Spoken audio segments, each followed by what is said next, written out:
Hello and welcome back to my Pathfinder vs. the Righteous Let's Play on the Demon Pass. Last time we did defeat Zanzir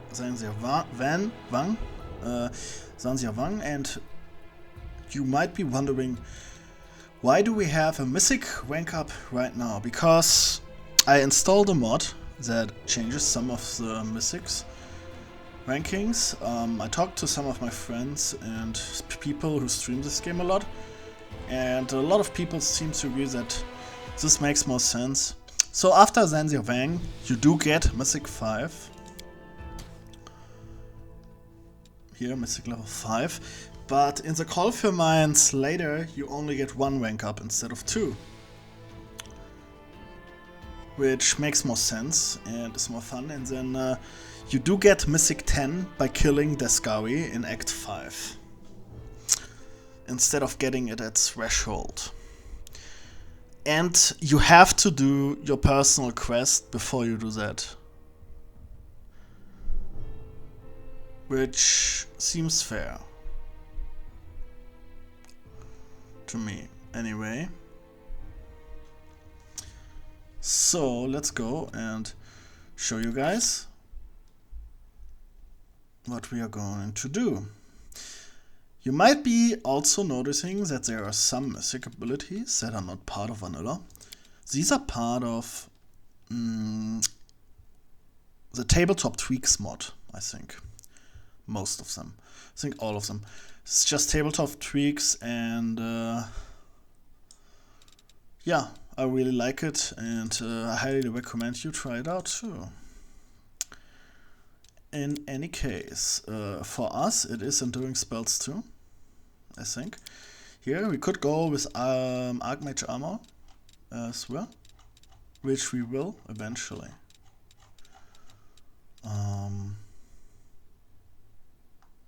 Here, Archmage Armor is also really good, but we are going with greater enduring spells. For our demonic minor aspects, we already have Shear. And we are going to take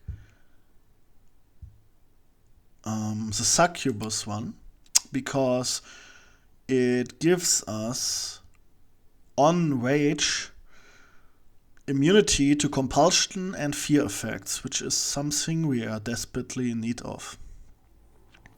As you have seen in the last episode, I was being feared. And this is for my entire party, right?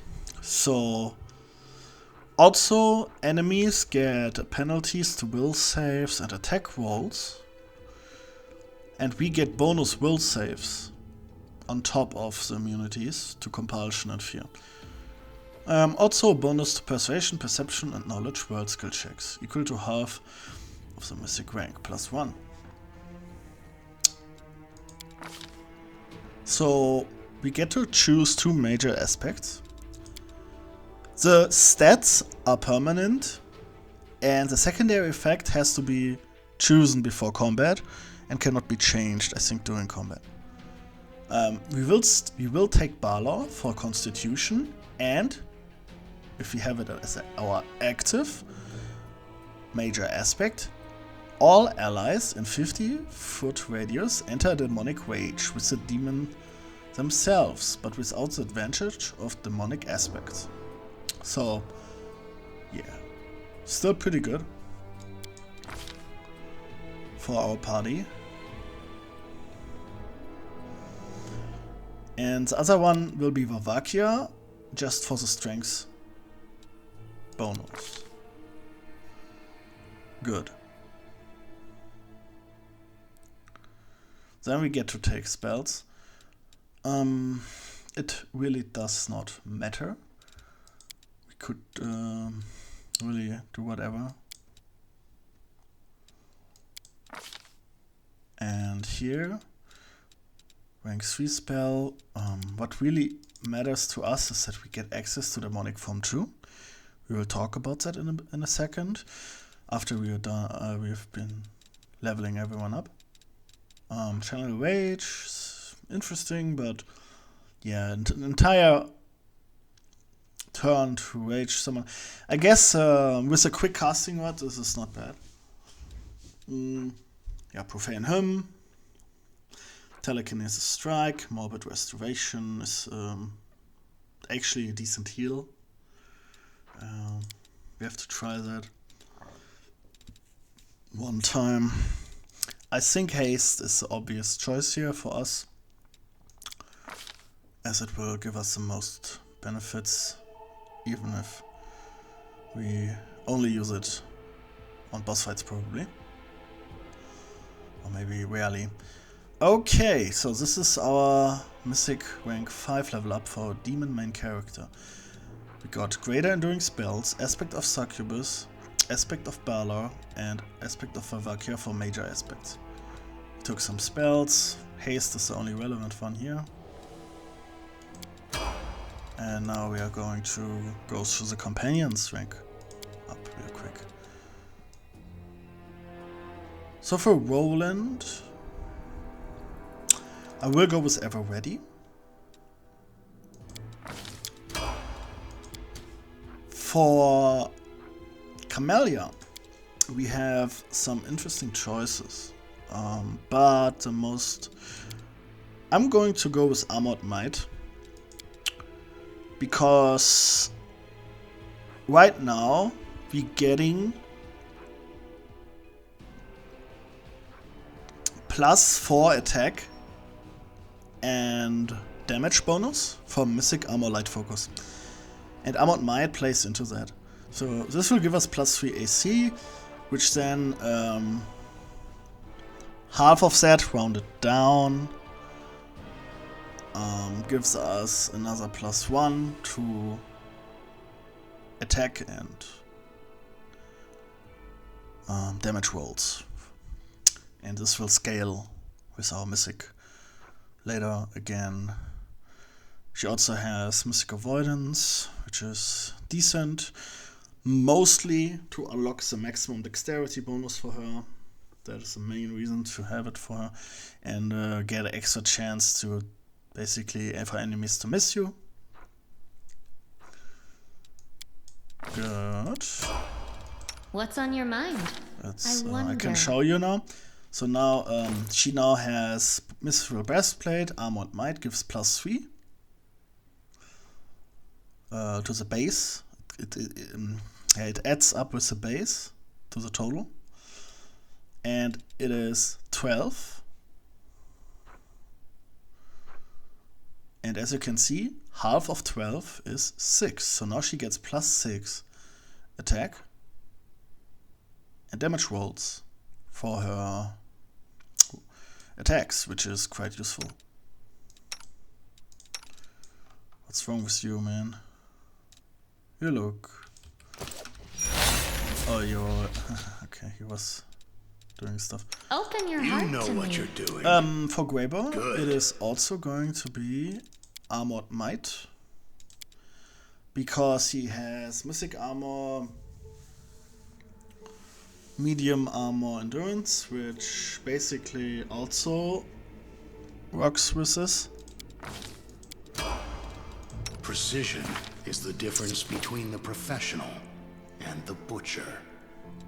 So now he has +7 AC from that.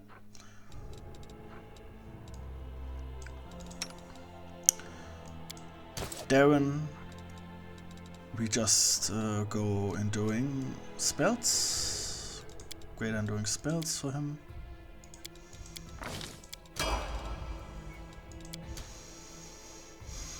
And for Windwalk, we might as well just take the bigger they are. I thought we could also take Always a Chance. Yeah, I was thinking about these, but I think the bigger they are is fine here.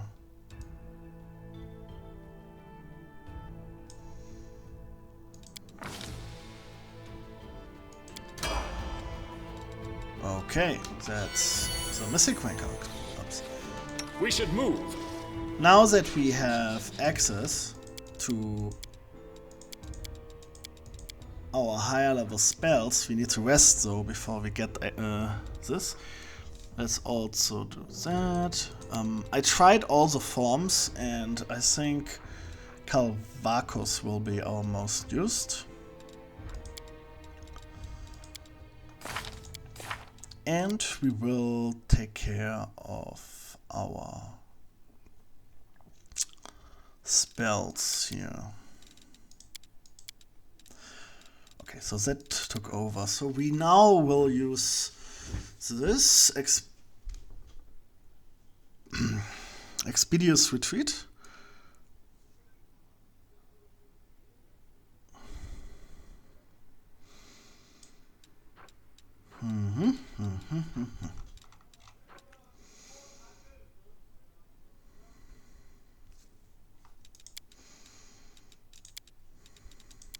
Okay, so these are just available every day.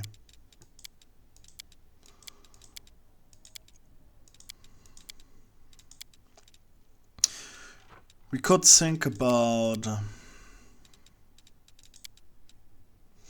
changing beast shape here to something more useful. I don't know, Mass Cat Grace. Heroism Greater, maybe. You know? Yeah, let's do that. Unironically. Now that I think about it. Then we don't have to cast Heroism on ourselves, can instead do it on the bear. We go Heroism Greater. Yeah, on ourselves. For that big buff. Another buff for us that helps us become quite strong. Yeah, haste I want to cast manually. We will see in a second. Death Ward. Life Bubble. Yeah.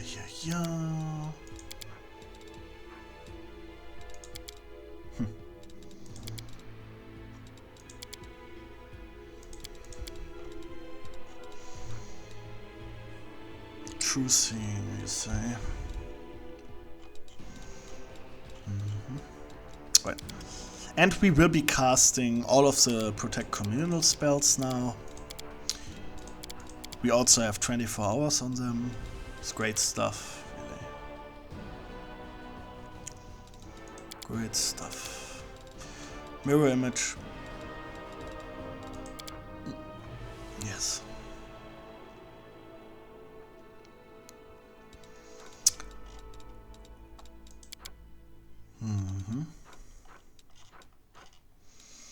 What about echolocation? Where is it? Yeah, we are casting echolocation. Perfect.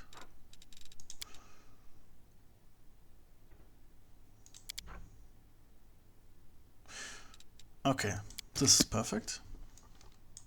Yeah, this was all of that. So yeah, we will get one less Mythic rank up in the Colfer Mines, which means we will be the same Mythic once we reach Act 5 as normal. And we will also get Mythic rank 10 after we have done our Mythic quest to get Mythic 9 to get Mythic 10. So in Act 5 you do your Mythic quest first and then you straight up go to Is, I guess, if you can. Seems like a good idea anyway. Well, unless you don't want Mythic 10 early, which you can choose. We will see about that. Right. I'm always ready. We don't have to do that. We have a new summon. We have summon Oleodoro. Aspect of the Succubus and Aspect of Sheer can be active. And I want to have Active of Balor active. As the Balor, which, yeah.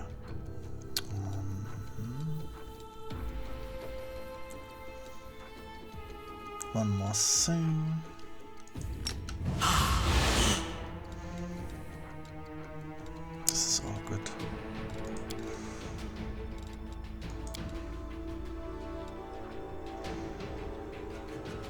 I don't think we need the regular charge on here, but I have the need to take the haste on here. That could potentially be very nice. I am never wrong. Yeah, we have our old Grimoire, we have... I heed the voice of the spirits.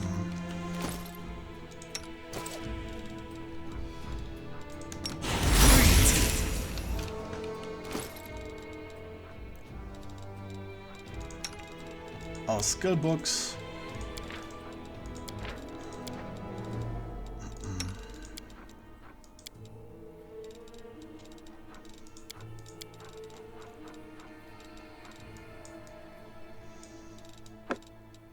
You get this. Never a dull moment.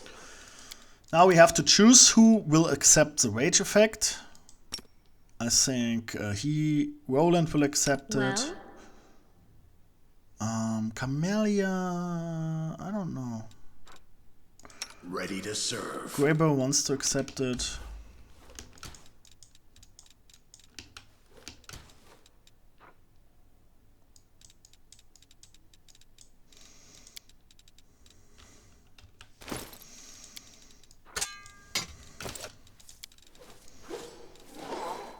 Interesting.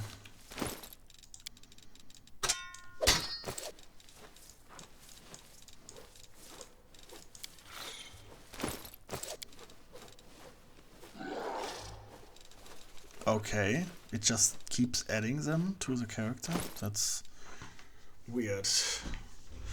Oh man, that is odd. We might have found a bug. Oh god, do you see this, guys? Oof. Rules are made to be Where do you broken. want me? And Venduak also wants to accept rage. Oh, the waiting's never fun. I'm gone. That concludes this part of the game. Maybe we should take a rest. Yeah, let's do that.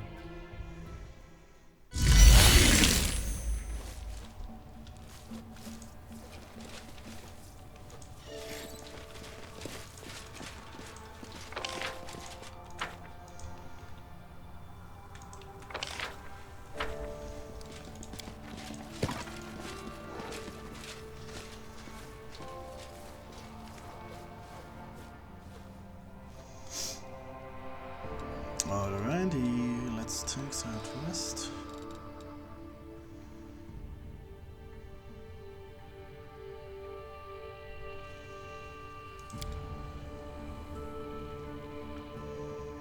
Some people will find me arrogant because I tell them the truth about their deformities, of their poverty.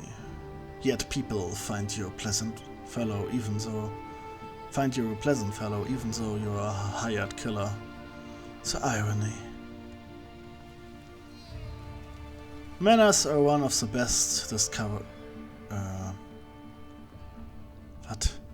Discover. What did he say? Probably like. Diversionary tactics. Okay. Okay, guys, I have a feeling that something bad could happen. Just a feeling. I'll take care of it. Just a feeling. And now I can show you my new form.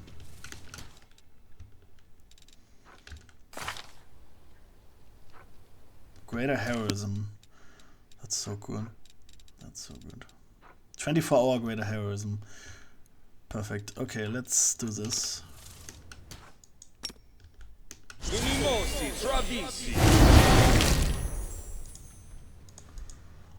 That's us now. 24-hour transformation into this thing, Calvacus. This, yeah, makes us quite strong.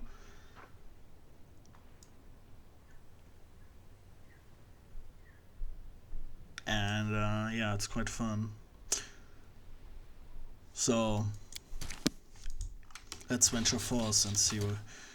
I'm your blade. Okay, so this is super bugged. Interesting.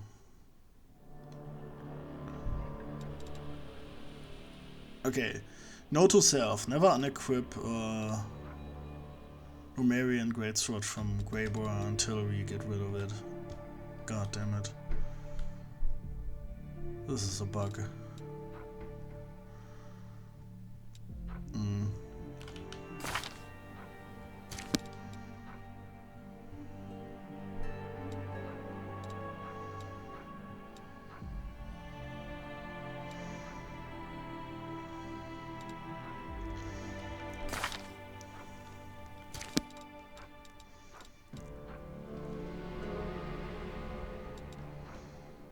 Fiber muscles, probably. Yeah.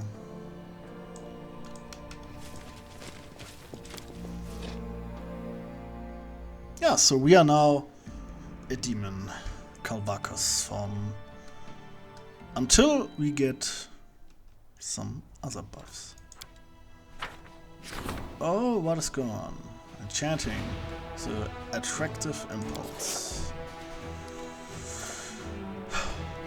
The arrival of Kenabres reinforcements. Reinforcements from Kenabres have arrived and Ratson. Their leader, Remian, is awaiting an audience with the commander.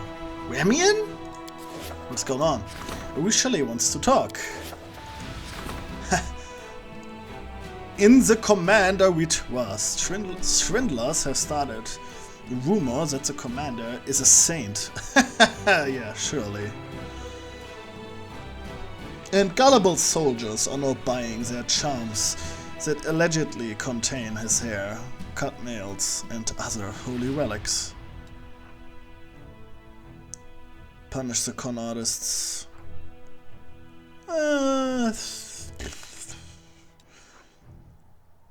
Manufacture charms bearing the commander's image and crusade schemes merchandise. Unlocks the buy a cloak. Support for the crusade decree.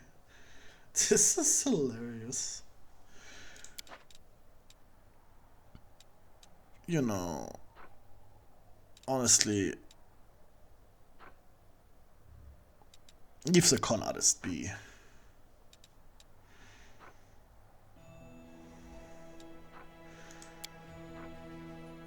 Or should we just punish him out of... Let's just punish him.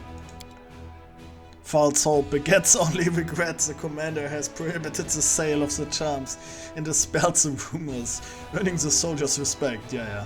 They value their commander for his honesty, not for his divine origins. Yeah, sure. My divine origins. Enchanting the attractive impulse. Priestess of Shaelin and Callistra have arrived at Drasen to perform a ritual over the gemstone, known as the Attractive Impulse. An argument broke out between them over who should have the right to complete their mission and who would get nothing. Devouring Lust. The ward grants you the ability to modify up to 6 spells per day. So that in addition to their main effect, the affected target with dominate Persian. Dominate Persian. Modify up to 6 spells per day so that the energy type of the damage deals becomes unholy. Oh, this is good. Also becomes maximized. Oh, this is good. At the time when the Aslanti Empire was still savoring its golden age of might and glory, the name of Hecatrix was familiar to everyone in the city of Golden Gates. Hecatrix was the queen of courtesans and the most beautiful of women. Her heart-winning power was so great that even kings and queens could not harm her. The cruelest assassins would prostrate themselves at her feet like loyal hounds. Impressed by her beauty and sensuality, the goddesses Shaelin and Callistria decided she should be their priestess and quarreled ferociously over her. Shrewd Hecatrix never was a chooser. She always wanted it all, so she praised each goddess in secret when her rival was not present. She was collecting all the blessings of Shellen and Callistria in a beautiful gem until one night the truth about her deception was revealed. Both goddesses were enraged by her betrayal, and while the kind Shellen forgave the traitress, Callistria decided to destroy her. In the course of an unbridled wine-fueled nocturnal orgy of debauchery, the queen of the courtesans was torn to pieces by a crowd driven mad with lust. No one paid any heed to Hecatrix for 200 years until one day the sin-soaked soul of a succubus with a magnificent scarlet gemstone on her bosom awakened in the abyss. The gemstone was called the Attractive Impulse. The gem combined the passion and lust of the queen of courtesans with the blessings of two goddesses, which together forged a dangerous and alluring relic. Yeah, I guess consecrate it to Callistra. Yeah. Secret dispatch. Erebus reports that a letter has been received from a certain high-ranking inquisitor. It is to be handed to the commander confidentially and for his eyes only. Decrease. Sincere experiments. You're not gonna do that. The omelette on innovation. Dragon scare. This is fun.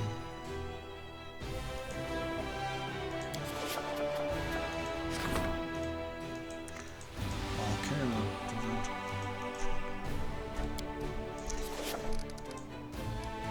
that. Okay.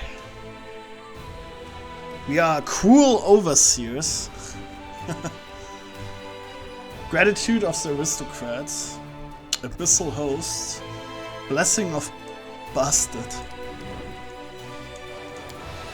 Let's see, we have 794 material points and 58,000 cash.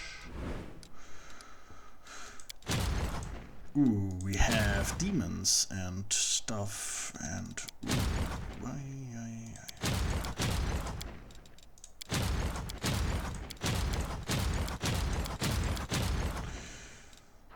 Abyssal summon. Let's summon more demons.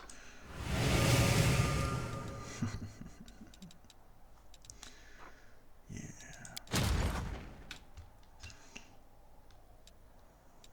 Are there enemies? I don't see any.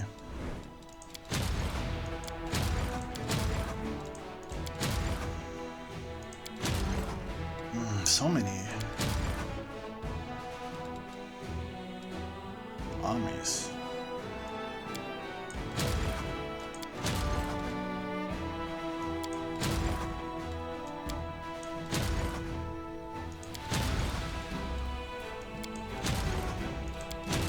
Yikes.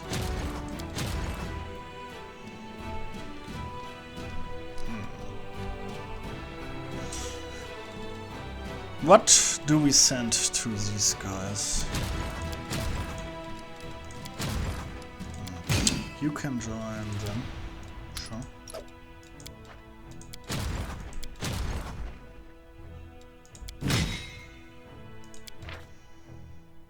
I don't know what this is. Witches, shield bearers, battle slaves. Oh my god. It is a mess, guys. Okay. We'll deal with this later. What kind of degrees do we have here? Commander's Parade, which gives us... so funny. A Soldem Military Parade, honoring the commander. I think I pissed off Mendev a lot in this one.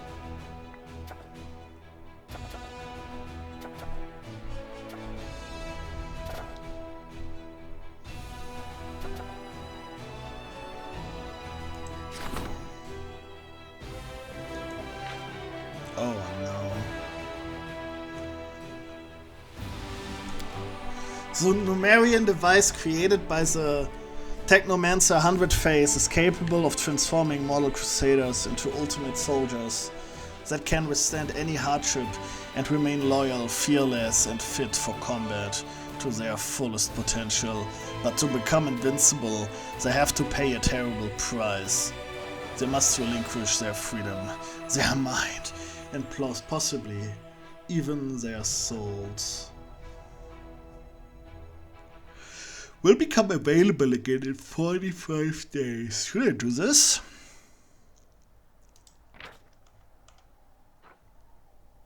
Upgraded neutral system. Stainless skin.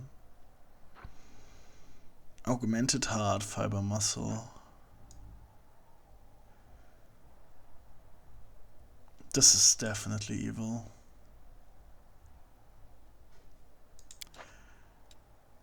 Sure.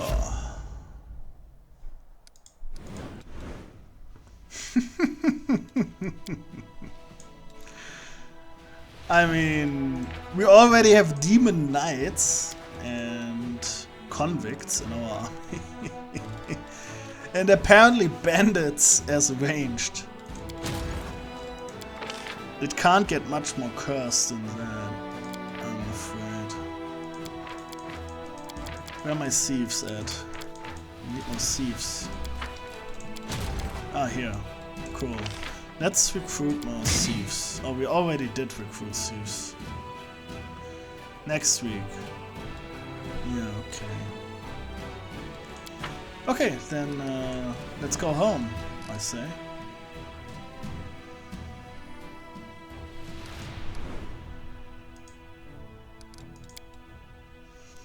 That is what we... Oh, well, we could have managed our stuff, but let's go home first. Do we have anything we have to do? Finds and... Yeah, okay. Party teleportation dress. Random encounter. Oh, we are being intercepted. Right when we got out of the Ivory Sanctum, seems like stuff is happening.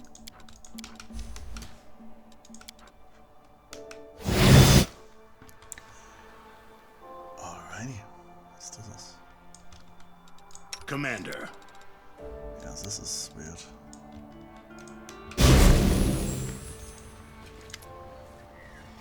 Before you, exhausted and seated on the ground, is none other than Thorn. He looks up at you in surprise. Commander, I wasn't expecting to see you here. It appears my luck hasn't run out just yet. May I ask for your help? You notice a sizable amount of blood pooled by his legs. A belt is tied around one leg below the knee, but that doesn't appear to have stopped the bleeding.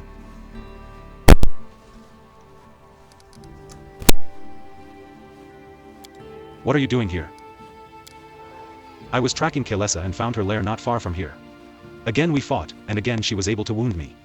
She is following my trail here as we speak. Lore, Nature, 32, assess Thorn's wound. By the look of things, the blow hit a major artery. A lot of blood has pooled on the ground. If Thorn doesn't get help soon, he will die. Perception 34, survey the area. Thorn's strength has failed him at the worst possible time. He has stopped to rest in the middle of an open area, where a deadly arrow may come flying from any direction, and anyone approaching him to help will likewise be in danger. Greybor studies the surroundings and grits his teeth in displeasure. A lousy position. We go near that elf and we're sitting ducks. Not the brightest idea, choosing to stop here of all places. Or perhaps it's no accident. I find this all very suspicious. He can't be trusted. An elf seems to have appeared out of thin air. She shoots Thorn a hateful glare. This is a trap. Thorn is an assassin of the Winter Council, and he's come here to kill you. Grabbing his weapon, Thorn shouts out forcefully, Watch out. She's stronger and deadlier than she looks. Slay her before she kills us both. A trap? What are you talking about? His wound is just for show. He's unharmed and full of strength. His goal is to lure you in so his cronies can attack you. I bet they're hiding nearby, waiting for the right moment. Kaylessa surveys the seemingly barren landscape suspiciously. Thorn chuckles coldly. An ambush? Who is lying to us, her or our own eyes?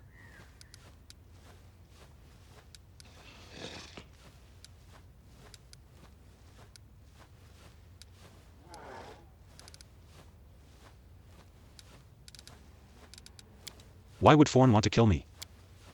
He's a cold-blooded assassin sent by the Winter Council. That cabal of scumbags dispatches him whenever it needs an inconvenient truth covered up. And as for anyone unlucky enough to learn such truths that might sully our people's good name, well, he washes it all away with their blood. Thorn mutters, his face scrunched up in contempt. Another lie. Will you ever tire of your deceit, accursed wretch? Why did you decide to intervene? You spared me. Let's say I'm repaying my debt. She gives you a stony look. Or do you think that, since I'm a drow, I don't know the meaning of honor? None of this concerns me. I'm leaving. Kaylessa's voice is low and despondent. Oh, it does. Thorn wanted to lure you into a trap. And I'm going to prove it. Closing her eyes for a moment, Kaylessa lifts her bow in a resolute motion and dashes toward Thorn. Come on, show yourselves. Here I am. As she reaches him, a series of dry clicks ring through the air, and she stumbles. Arrows whistle through the air. Then the figures of dark elves emerge from the shadows. Clutching the shaft of an arrow now planted in the middle of her clavicle, Kaylessa wheezes. I told you it was an ambush. Forgive me for this. I have no choice but to dispose of you. But since you've fallen into my trap, everything will be quicker and less painful. I can give you some time to pray to your gods, if you wish. Thorn gives the grinning dark elves a stern look. Who do you really serve? Thorn's voice is full of pride. I serve my people and no one else. Being an elf is not just a privilege, it's an obligation that I bear with honor, no matter how heavily it may weigh on me at times. Kaylessa's words are cold and biting. Liar. You serve a pack of unscrupulous scumbags, a clique of self-righteous schemers. In order to protect their lies, you murder the innocent, and then you hide behind words like duty. How could you ally yourself with the drow? Are you a demon worshipper? No, I'm not gonna ask that. I don't care about that. I also wouldn't care if he's mad. My character doesn't care about these things. Why did you... He just wants to know, like, things that are maybe beneficial. Why did you ask for my help in your hunt for Kaylessa? Why did you ask for my help in your hunt for Kaylessa? Yeah. I would have preferred not to have involved you in this matter, and to put her to death myself. Then, I wouldn't have had to kill you as well. Thorn sighs quietly. But after my first clash with Kaylessa, I realized I didn't have the strength. Thus, I decided to use you instead. And I provided some motivation. I set up those skirmishes with the drow so that my words would seem more plausible. I regret that I had to stoop to such baseness. But even more, I regret that it was unsuccessful. Thorn, have you gone mad? I was tasked with keeping the secrets Kaylessa discovered from getting out. Knowing your reputation, I was certain that you would otherwise have unearthed them in short order, therefore, I had no choice but to do this. No one is to blame for this, it's just the way things turned out. I mean, I'm still gonna ask this. How could you ally yourself with the drow? Are you a demon worshipper? His voice trembles tragically. I did not seek this perverted alliance, yet it was inevitable. These extreme circumstances forced me to end your life. Anemara also sought your death, so joining forces was mutually beneficial. If things were different, I would be the first to rise up against her, but it just so happens that you have suddenly become a greater threat to my nation than she is. Kaylessa is scowling, her tone acerbic. The Winter Council believes that honor is the perfect shield against any accusations of ignominious acts. Can't we talk this out? No. I'm just gonna say 4. Attack, you'll pay for your deception, elf. Thorn addresses you in a calm, somewhat sorrowful manner. I am sorry for having to do this. Believe me, I take no pleasure in carrying out this order. But circumstances are stronger than our desires.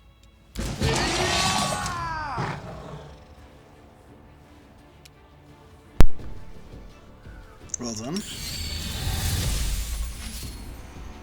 Time to eat you.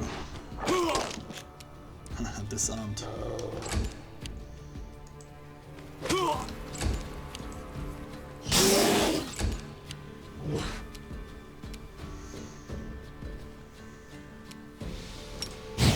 Simply business. Well, so much for you, Fawn.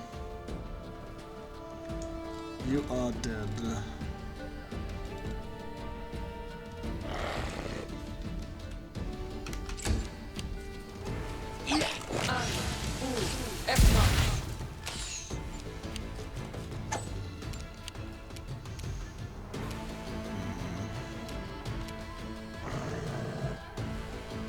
Let's do the demonic rage.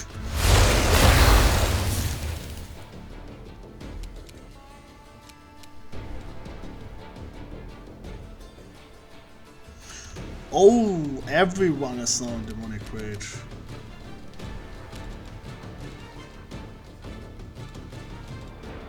How long? As long as I am. 50-foot radius. The pets too, this is hilarious. Alright.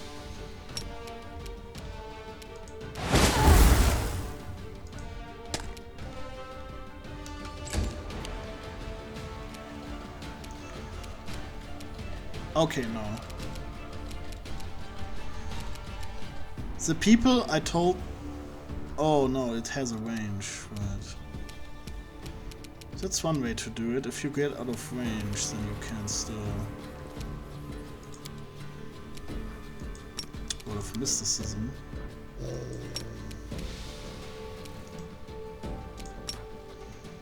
Is there anyone? Yeah, the fencer. That's a miss.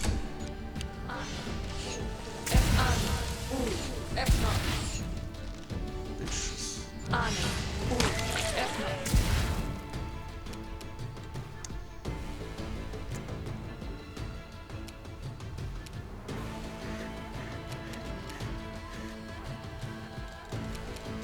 What are you? Elves? Humanoids. I'll cut you wide open.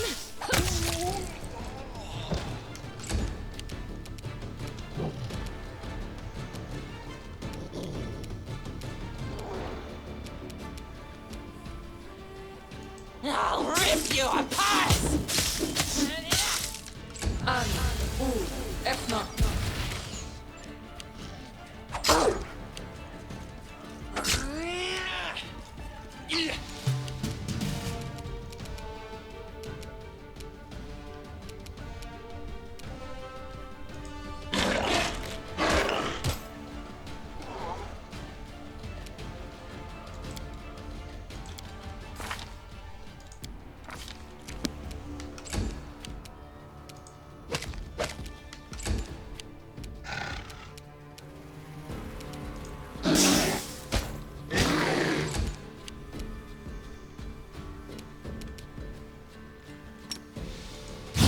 It's your time to cease to exist.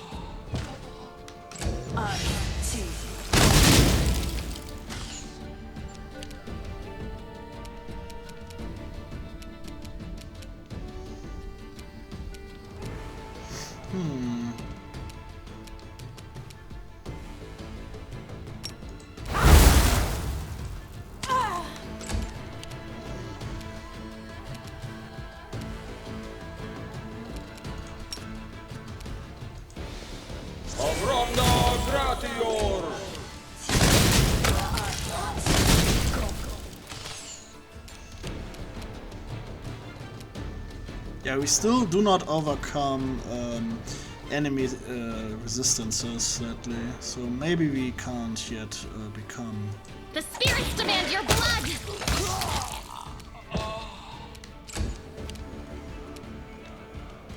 No match for me. Go.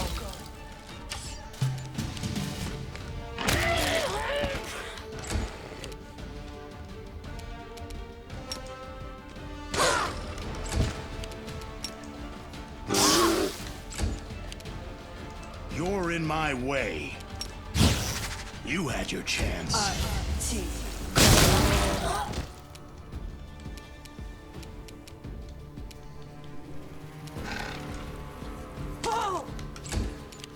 Out of my sight! Oh, thank you for amusing me. Fury +3. It is funny, isn't it? Even in the face of death, Thorn maintains his melancholic tranquility. I knew I would die like this. On the edge of the world, defending the threads of nobility that weave my race into a single, glorious nation. Well, at least I do not die in vain. Whose orders are you following? He just smiles sadly. You think that, since I'm at death's door, I will reveal the secrets of my superiors? You're mistaken. I, and others like me, know how to make our hearts stop beating before any treacherous words can spill from our mouths. I will remain loyal until the end. Aren't you ashamed of what you did? With a mournful look, Thorn says, You wouldn't understand. You are not of my people. Just die already, backstabbing wretch. Thorn closes his eyes, and a quiet, peaceful breath escapes his lips. His chest stops heaving, and the fingers he had wrapped around his weapon go limp. There's a deep bitterness in Kaylessa's voice. He even managed to die gracefully, despite being a complete scoundrel.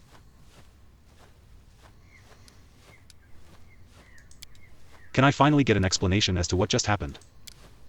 Thorn wasn't a Dark Hunter, he was just a hunter. He served the Winter Council, a powerful elven organization. It wants me dead because I've learned of a very dark secret.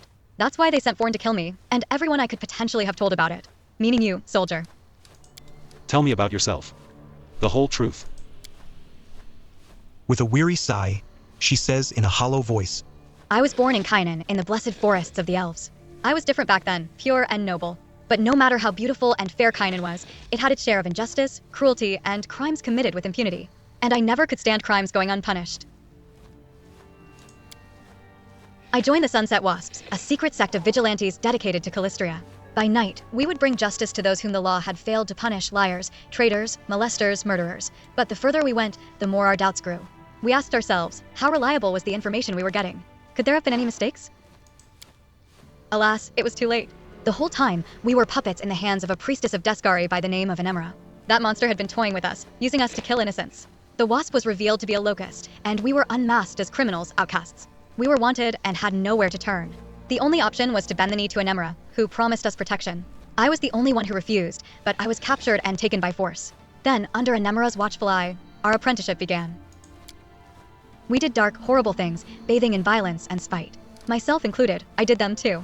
At first, I was controlled by magic, then they broke me. And the dark fate, the curse of our people, took us one by one until finally it embraced me as well. When I saw the monster I had become, I mustered what remained of my will and fled. I wanted to tell everyone the truth. Tell them how we were caught in the demon's trap. Let the world know about the dark fate. But Anemra's hunters, my former comrades, they came for me, and they weren't the only ones, as it turned out. Tell me more about Anemra.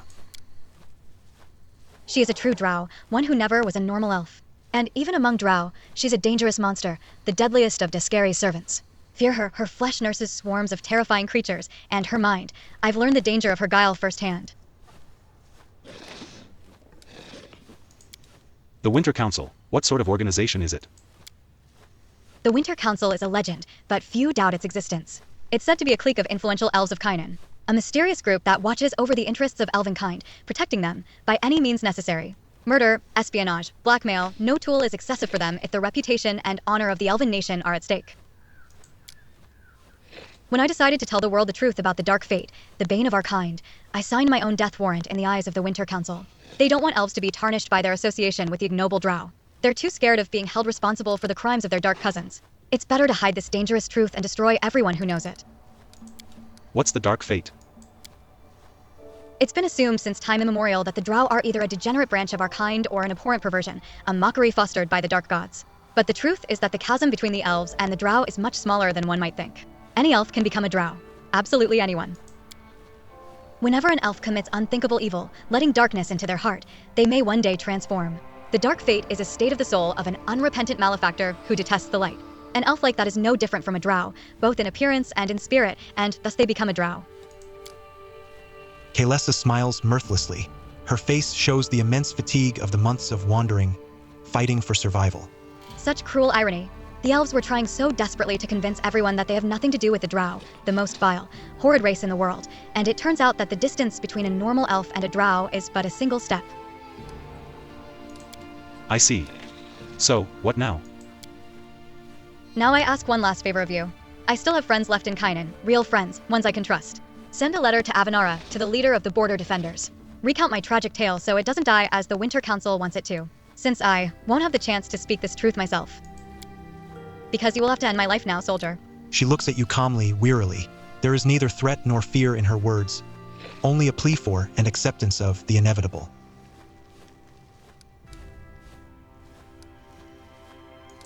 Why do you seek death? The dark fate is claiming me. I can feel the malevolence and the hatred in my heart growing fiercer with each day that passes. The memories of the crimes I was forced to commit are clouding the world before me. I refuse to tread this path any further, to turn into a monster. If you have any mercy, I beg of you, kill me and end my torment. With eyes downcast, Camellia says demurely, If that is her final wish, it must be granted. Help her go on her own terms. Evil, Camellia, help her on her way. Camellia nods. This won't take long. Please, give me and this poor elf some privacy.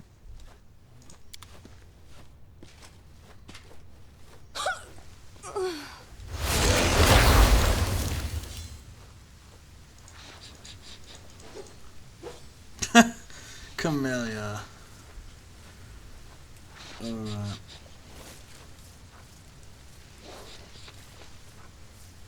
Interesting.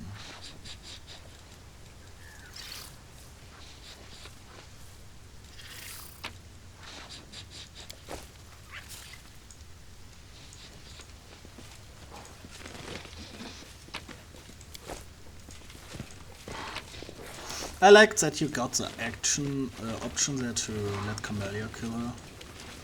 Like an evil option.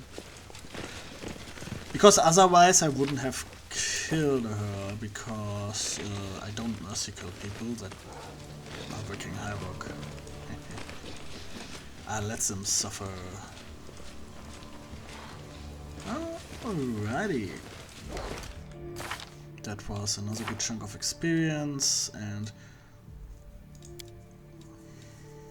Before her death, Kaylessa had one final request for the commander, to write a letter recounting her grim tale and send it to Kynan. The choice of what to do with this chilling truth is for the commander to make.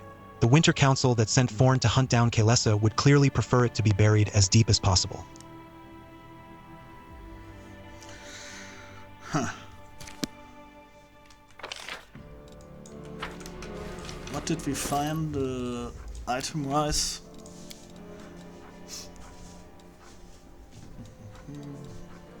Not a lot. Oh yeah, we have the Devouring Lust, which is cute.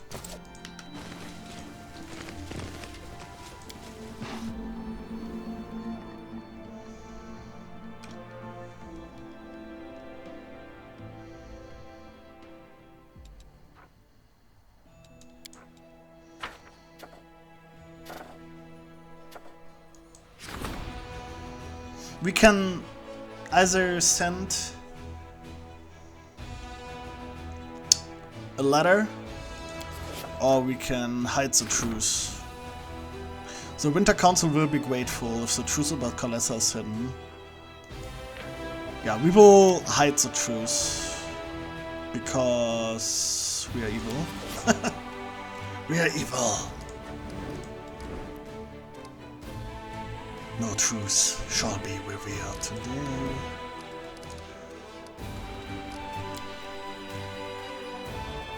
Okay, a lot of people want to talk to us. Let's do this in this episode. Also.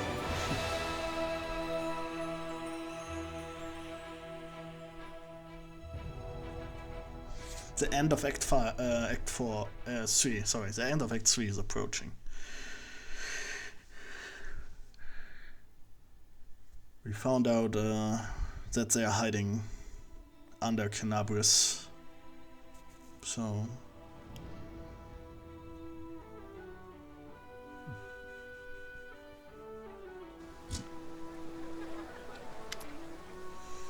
The resonant voice of the majestic angel rings out through the hushed streets of Drazen. You hear his words from afar. They concealed it right under our noses, and without Xanther's notes, that incarnation of corruption, even I would not have been able to locate the barrier. Surely the Herald of the Inheritor can rid us of this scourge? Irabeth stumbles over her words slightly. It is impossible, righteous one. I cannot do it alone. But wait, I hear the steps of one who brings hope. I am the hand of the Inheritor, Herald of Iamati the Lightbringer, and I greet you, champion of Golarion. The angel in gleaming gold armor drops to one knee.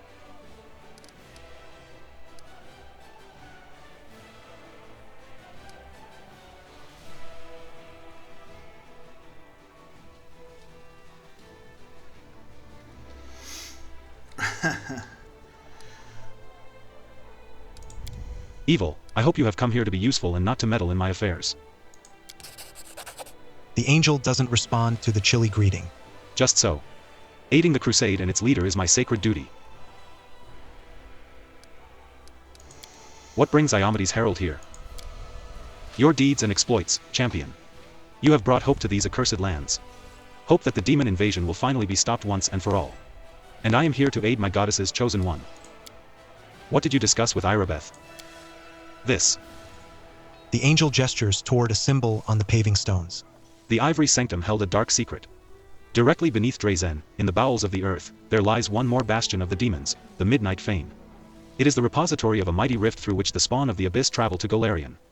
The entrance to this place is right in front of us, blocked by a barrier that is accessible only to demons.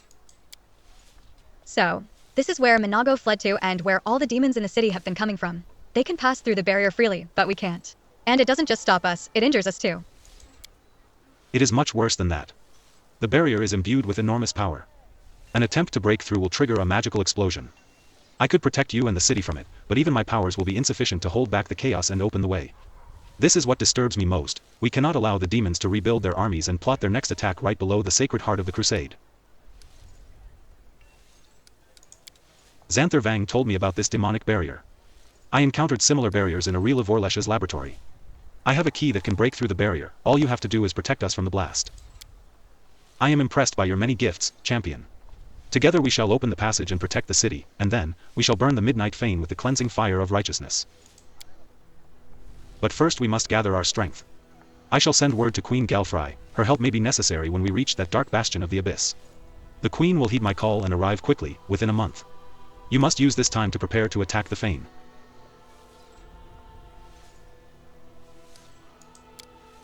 Ask your questions. I will be glad to answer. What do you think of the Sword of Valor? It has changed under the effect of my powers. The herald raises a hand. Do not fret, champion. The great relic, given to the world by my lady Iamati, will continue to serve you just as it has served all people before now. The Sword of Valor has not lost its protective properties, it has merely changed its design. Some might call it blasphemous, but not I, for the power that changed the banner's design was given to you by Iamati herself.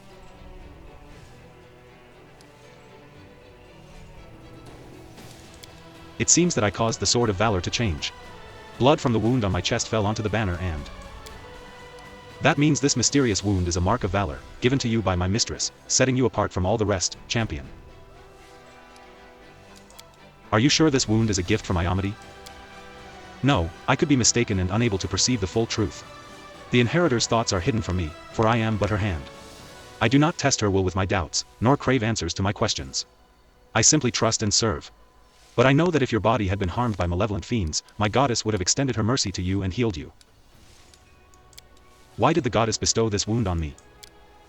Because this world of yours, champion, is bleeding. And my lady's chosen one carries a crimson mark as a sign of the great suffering borne by mortal kind. The scarlet drops on your breast, they are the blood of all the martyrs and all the innocents. That is how I see it. Can you heal me? Defy my lady's will? It pains me, but I must refuse you, champion. If you are suffering from this affliction, it must be part of the Inheritor's design. The pain serves to remind you of the path you must take. I have heard you. Do not allow doubt and fear to enter your heart. My lady will not abandon us. I will gladly answer any questions. What's it like, being the herald of a deity? It is a great honor and a great responsibility. The herald is not always the strongest among a deity's servants, but the herald is always one who embodies the key principles of their faith. This means that I am bound to uphold the highest ideals of Iamity, righteous valor, justice, and honor. This is a tall order even for an angel, but I cannot falter in my duty even slightly. Therein lies my service to the goddess and the thousands of her faithful followers. What does a herald usually do? I serve as the hand and voice of the goddess, carrying out her will and delivering her message. When her radiance has no tasks for me, I am occupied by the same duties as other warriors of heaven. I keep unfailing watch over the goddess's domain, I escort the souls of the faithful to Pharasma's court, and then on to their waiting afterlife. I also watch over the goddess's chosen, and when the opportunity arises, I descend into hell to engage in honest combat with the devils. It allows me to study their tactics. What is Iamity like? The herald chuckles softly. No doubt you are hoping to hear a tale of her untold divine might and the awe she elicits in those around her. Yes, this is true of the inheritor, but it is also true that she seemed much closer and understandable to you than to others, such as myself, for example. Iamity was born an ordinary person in the cursed lands of Keliax and traveled a long road before she became the righteous queen of heaven. But she has never forgotten who she was before. I am older than my lady goddess, much older, and still I bow down before her foresight and wisdom. We immortals, who spend much of our time on the outer planes, can sometimes struggle to comprehend the pain, fear, and joy that mortals feel. But not Iamity. She is as human as she is divine. Why is Heaven's host not aiding the Crusaders? You could have destroyed the world wound long ago. You cannot imagine how your question fills me with sorrow. My greatest desire since the day the world wound opened was to come here at the head of a light-bringing army and drive out the legions of darkness, to harry them until they were cowering in the farthest corners of the abyss. But alas, we, the first servants of the gods, are greatly restricted in what we can do. The Crusades are the mortals' battle for their own world. If I bring angelic forces here, it will become a war between heaven and the abyss. Waves of power, magic incinerating everything within sight, armies of celestials and demons fighting in every corner of this world, the consequences would be horrific. Remember, everything you have seen up to now has been the work of only two demon lords, Deskari and Baphomet. But in the abyss, there are dozens of creatures with similar power. They are disunited and despise one another almost as much as they despise all that is light and righteous. But be sure that they will not miss a chance to sink their teeth into heaven's throat. If all the demon lords marched into Golarion, it would be the stuff of nightmares. And it cannot be allowed to become a reality. If you can't interfere in the course of the crusade, why are you helping me? There's permissible interference, and then there's crossing the line. I was permitted to create the ward stones and gift them to the Crusaders, to offer my advice, and from time to time even appear on the battlefield myself to accompany several allies. This does not stray beyond the bounds of the mortal's war. I could have been summoned with equal success by a faithful cleric. But the appearance here of heaven's multitudinous host in full force is another matter entirely. Alas, for now I can only offer you this, my presence and a small troop of my loyal soldiers. I am here to illuminate you, champion. I want to talk to you about angels. You have my full attention. How are angels made? Like other supernatural beings, we most often, though not always, are born from the souls of mortals. You must be aware of the grand laws governing the cycle of birth and death. After Pharasma's court, each mortal soul receives their merited afterlife. Hell and the abyss, heaven and Elysium, each soul goes to the plane that called to them in life. But when they arrive at their destination, a different fate awaits each soul. Where evil reigns supreme, souls typically become commodities or prey, and a scant few are reborn as wicked fiends. In the planes of good, souls are destined for peaceful rest, or great deeds in a new guise. Such is the lot of angels. We are born from the souls of noble mortals, one soul or several, it can vary. Sometimes the gods can also create angels out of the essence of their plane. But this essence also contains fragments of good souls. What is the difference between angels and mortals? That is a question for sages and philosophers to debate. I am just a simple warrior. The hand of Inheritor's voice sounds cheerful, but becomes increasingly solemn as he continues. Although many supernatural beings are born from the souls of mortals, we are not mortals. We are cut from the cloth of the plane from which we originate. We are an idea made flesh. Many things mortals care deeply about mean nothing to us. Such as time, for instance. Or gender, only a few of my kind see themselves as male or female. For the majority of angels, these words are meaningless. We can communicate with any creature without learning their language, and we do not freeze in even the most terrible frost. We are different. But we will never look down on mortals because of that, and we will never, ever stop praying for you, or protecting you. A dying angel appeared before me in the dungeons beneath Kenabres. He had left his flaming sword in the rubble there. The hand of the Inheritor hangs his head. I can guess who it was. Lariel, my long-lost comrade and friend. He disappeared without a trace back in those dark days when the world wound opened its jaws for a second time and swallowed up new lands. I mourn him as bitterly today as I did back then. But I also rejoice that he was able to call to us, to you, across the expanse of time. We lose old allies and gain new ones. And we will not surrender, no matter how great the losses, no matter how deadly the enemy. In Kenabres, I touched the ward stone and I saw the angels trapped inside. The Herald of Iomade gives a sigh beneath his helmet. It was a heavy decision for all of us. My mistress sent out a call to take a stand against the demons, and many angels of heaven answered it. We chose the noblest and bravest from among those who volunteered to sacrifice their freedom for the sake of Galarian, and we locked their souls inside the ward stones. They were fated to stand guard there, inside the cold depths of stone, pitting their unbending will against creeping demonic corruption. But, alas, the goddess and I failed to account for the weakness that lurks even in the best of us. Time has not been kind to my brothers and sisters, despair has taken root in their souls, forcing them to act against their goddess and their calling. Thank you for being brave enough to put an end to their vigil. I pray that the gods of the light help my brothers and sisters, wherever they may be now. I do not condemn them. I do not know if I could have withstood the demonic corruption if I had been in their place. The Herald shakes his head despondently. Thank you. I found out everything I wanted to know. It has been a pleasure speaking with you, champion. Can you tell me anything about my power? I'm afraid not. Even I am not privy to all the workings of my radiant mistress. I believe that she has chosen you and I know that she watches over her chosen ones most attentively. She does not lead mortals by the hand, but allows them to prove themselves, to prove that they are worthy of her divine mercy. I sense the dark roots that have sprouted from the seed of power in your soul. I offer no condemnation, you have led the Crusaders to victory over evil, and that means you are on the true path. Even if you strayed at some point in your past, it is not the end, and much still lies ahead. While Iomade was still mortal, she underwent the test of the Starstone and gained her godhood. It may well be that you are experiencing a similar trial, at the end of which you will gain true righteousness and power. I have to go. Farewell. May Iomade's light be with you.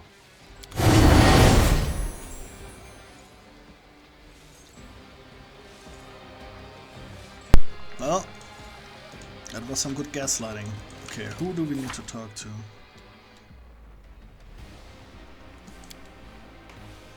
We have to wait for...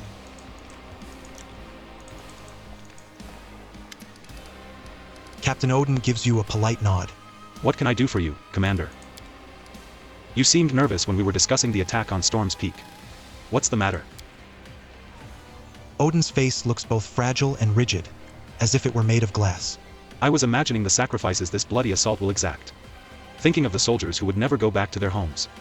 And remembering the day that changed me forever. That day at the end of autumn, when my warriors charged into the fire and became ashes and memory. The day for which I was named a hero, and whose guilt will haunt me until the day I die. Tell me about that day. Oh, I can describe it in great detail. I return there every night as I fall asleep. I remember how it sounded as the outpost was consumed by flames. I remember counting my soldiers after every attack, every bleeding wound of a gap that had opened in our ranks.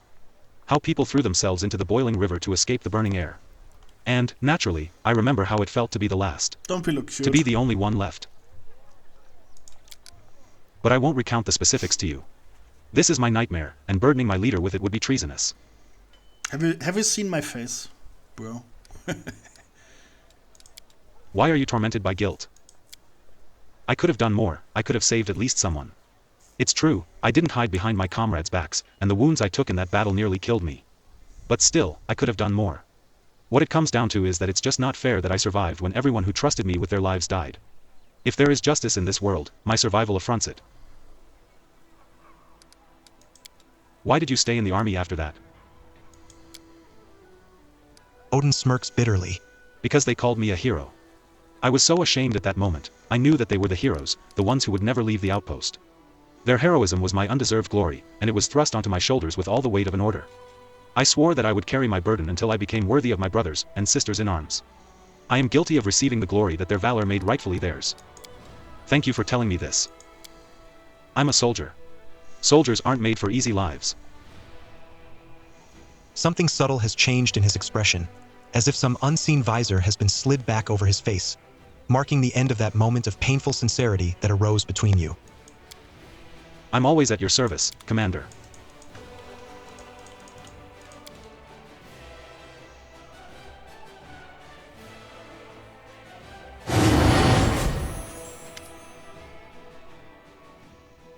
There is an unusual spring in the succubus's step today, and she has a mysterious smile on her lips that you can't recall seeing before. Oh, Desna, something truly miraculous happened to me. If only you knew. Then tell me so I'll know. You can't even imagine. I don't know where to begin. I used to, and now I'm... No, wait, this doesn't feel right. Look, Arushali takes a few deep breaths, trying to calm down. I'm sorry, I shouldn't have barged in like that. We need to talk one-on-one. I will be waiting for you at the tavern. The succubus runs off without giving you a chance to say another word. What good fortune, Commander. The golden-curled Aasimar greets you with an elegant bow. I knew that fate would bring us together again, and the timing could not have been better. You see, after the untimely death of old Holren, may his soul find its well-deserved rest, the Queen named me the new prelate of Kenabres. And she recently tasked me with bringing reinforcements to Drazen, a complement of excellent fighters who are ready to do their fair share to rid the world of demons. Remind me, who are you? I am Ramian of Edmi. I have been many things, rich man and poor man, fool and mentor, slave and ruler, but my calling in this world has always been the same, to glorify the great dreamer, my lady Desna. In Kenabres, I was the leader of her temple, then the queen made me prelate of the city, and now I am here, at your service. It's the army, Ramian. Here you're supposed to salute. I must admit, a person of the spiritual vocation such as myself has little knowledge of military etiquette. But if it would please you to see a salute, how can I refuse such a small request from the person who saved my life and the entire crusade movement? With the grace of a dancer, Ramian performs a salute unlike any you've seen before. How are things in Kenabres? Quite uncheerful, I'm afraid. Rebuilding work is happening apace, but most of the city still lies in ruins. Only a handful of the population have remained in the city. It has turned from a thriving hub into a military garrison. But I still hold out hope that one day that unfortunate city will finally enjoy the peaceful life it has so long deserved. Are you returning to Kenabres now? Not a chance. Kenabres is insufferably dull these days. Noisy and dusty building work, marching soldiers, light-fingered suppliers. No, no, no, I shall remain here where history is being made. Where dreams of freedom from the demon's yoke are at last coming true. Thank you for the reinforcements. Until next time. I understand you're busy. Find me if you'd like to speak again. I'll be around.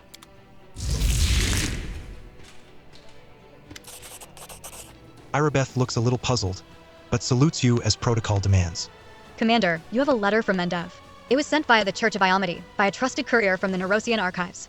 It is sealed and signed by Inquisitor Lyat, and I was asked to deliver it to you personally. So that's what I'm doing. Irabeth hands you a sealed scroll. Why do you look so puzzled? I know Inquisitor Lyat very well. His nickname is Hawklade for a reason. He works in the field. He does not deal with paperwork. I was wondering what he was doing in Nerosian, in the archives of all places. The most dangerous things the Inquisition can catch there are rats, not witches or cultists. On second thought, I don't want to know. I'm better off staying out of the Inquisition's business. Thank you, Irabeth, you can leave now. The paladin salutes you again and leaves.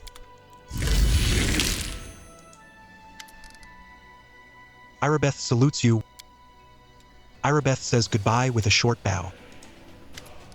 Look who it is. Hi. During the fight in the Ivory Sanctum, one of the cultists escaped. Her name is Zanidra. Do you know where I can find her? I got no idea and no reports either. Although, when you think about it, where would you expect one of Baphomet's cultists to hide? I bet anything she's hiding somewhere right under our noses. Besides, those demon-worshipping creeps just love desecrating holy sites.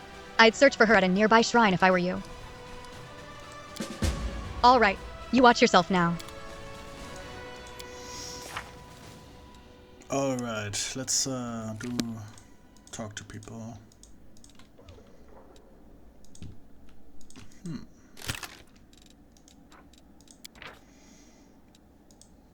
Esteemed Knight Commander, I am writing to you regarding the case which you so graciously helped me to investigate.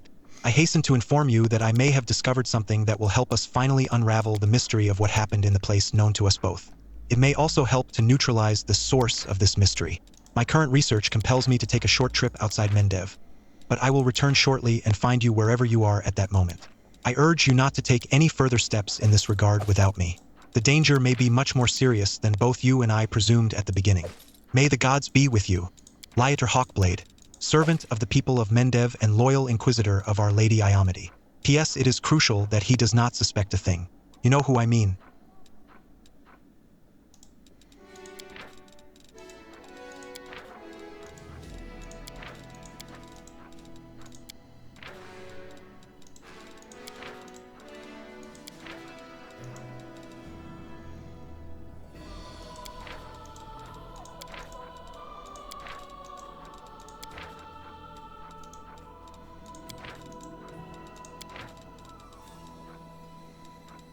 All right.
You have never seen Arushali looking so happy and inspired. She gives you a wide smile. There you are. I can't wait to share my joy with you. What did you want to tell me? Remember how I told you about Desna leading me onto the path of redemption? I was trying to mock her by corrupting the dreams of mortals, and the great dreamer couldn't tolerate that. She ruined my game and made me spend what seemed like a whole eternity in her realm. I had a lot of time to reflect on my past misdeeds, and when the goddess saw that I had repented, she decided to let me go. I still vividly remember her parting words. And what do you dream about? This riddle weighed on my mind for many years. Demons do not dream when they sleep. We don't have dreams at all. We have desires, and we act on those desires, no matter the cost. How was I supposed to find something to dream about? I've been observing the mortals, trying to understand how it all works, and finally... She takes a deep breath and yells joyfully at the top of her lungs, startling every visitor and earning puzzled looks. I had my very own dream. So many years of hard work, I almost gave up at one point, but here it is, a dream. A real dream of my very own. I want to show it to you. You don't mind, do you? Arushali offers you her hand. Come, I'll take you to my dream. I can't wait for you to see it. The succubus reaches for your hand with her burning fingers, and the world around you fades as you are carried somewhere far away.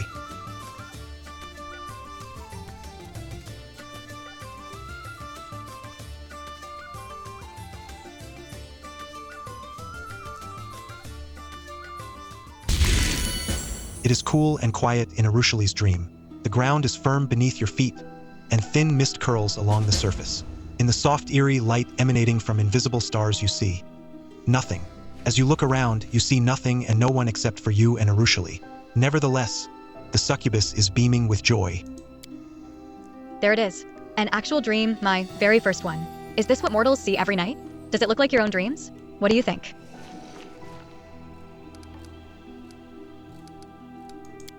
It looks exactly the same.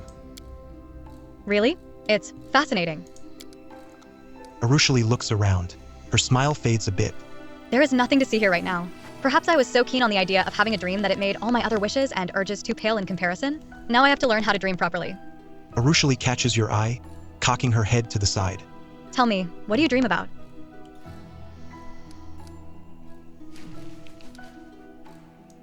Power. Right, the commander's title alone gives you a lot of power over your people. But what if you want more? Perhaps a royal title would suit you better? I can picture you in a crown quite well. Suddenly, a royal throne appears before you as if by magic. Look, look. Arushali laughs and claps her hands. Now I have a dream as well. And it's not just something I made up. It's so wonderful sharing a dream with you. Do you like your newfound dreams? They are the most beautiful thing in the world. This world is mine and mine only. It's a bit empty right now, but I'm learning fast. I am happy to share this dream with you. A subtle blush touches the demon's pale skin. Mortals have so many different feelings. Friendship, loyalty, sympathy, even love. They're all so mysterious and beautiful, but one can't truly learn anything about them alone, and who would dare share their heart's desires with a predator from the abyss who is unable to reciprocate? It's not going to be easy. That's what I'm saying. How can I dream of falling in love if I can't even look at mortals without wanting to drain their souls? Do you mind me taking a quick look around your dream? Of course. Feel free to do whatever you like. That's why I brought you here after all. So my character is like a charming psychopath. He's thinking, how can I corrupt this woman without being upfront about it? Where is she in here? So I just told her power is the best dream ever. Touching the throne fills your mind with echoes of jubilant crowd, voices and whispers of court. Okay. Maybe there's nothing.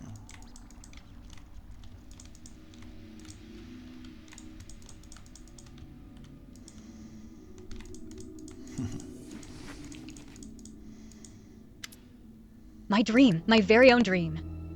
Arushali takes another look around, full of pride and pleasure. I don't even want to wake up from it. Now I understand why mortals compare all the best things in their lives to dreams. Let's go back to the material plane. Let's go. Arushali touches your hand, and the dream world begins to fade away. Oh.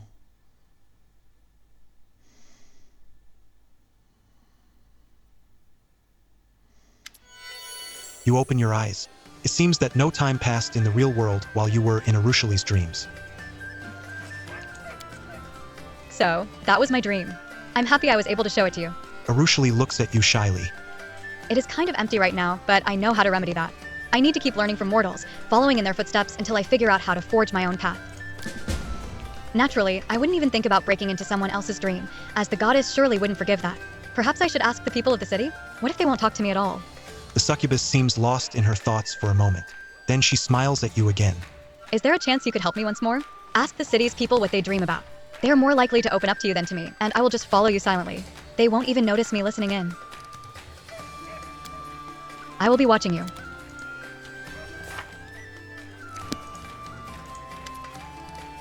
Phi is sitting on the counter, swinging his legs. Upon seeing you, he waves. Greetings, Rollander Maktige. I have a question for you, one that might seem strange, but, as the commander, I need to know your answer. What do you dream of? Phi doesn't seem at all surprised by the question.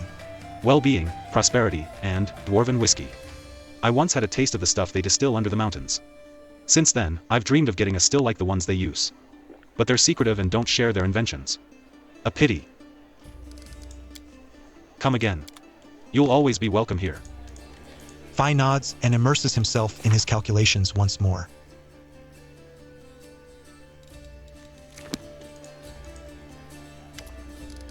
Greybor nods to you politely. As always, wisps of sweet smoke rise from his pipe. Can I help you, Commander?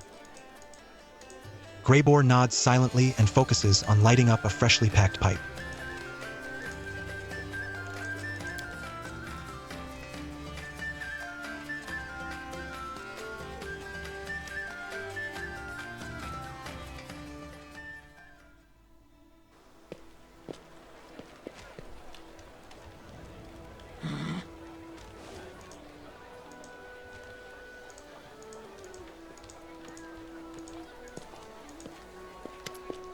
A fine day to you, Commander. Welcome to the One-Eyed Devil's trading house. Wares of your choice and a whole lot more, you name it. I have a question for you, one that might seem strange, but, as the commander, I need to know your answer. What do you dream of? When I get rich, I'll retire. I'll go to Talder and buy a villa by the sea from some broke noble. Maybe even buy their title. I'll surround myself with such luxuries that even ancient Taldan emperors will envy me from the afterlife. I'll have a pipe organ in my dining room and have it played while I dine. Oh, and harps. And bells. Out of the corner of your eye, you notice movement but nothing else. Arushali has disguised herself very well to overhear the dreams of the townspeople while remaining unnoticed. Come again.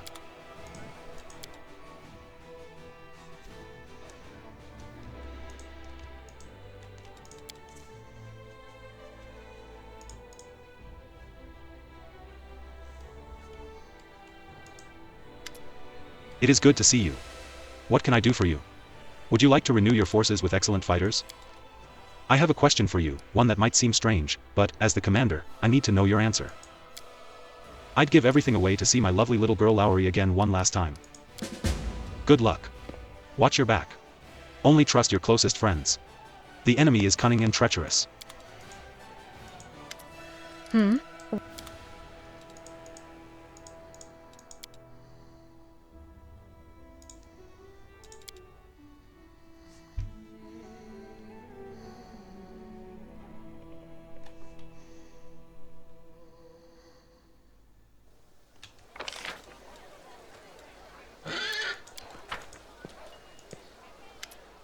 I'm listening, Knight Commander. I have a question for you, one that might seem strange, but, as the commander, I need to know your answer. What do you dream of? I am well past my prime. I have seen far too much death to be afraid of dying myself, but I don't want to get old. However, if one has enough money, one can bribe time itself. Take Queen Galfry. I wish I could afford the magic potion she has been using to stay young for over a century. Fair.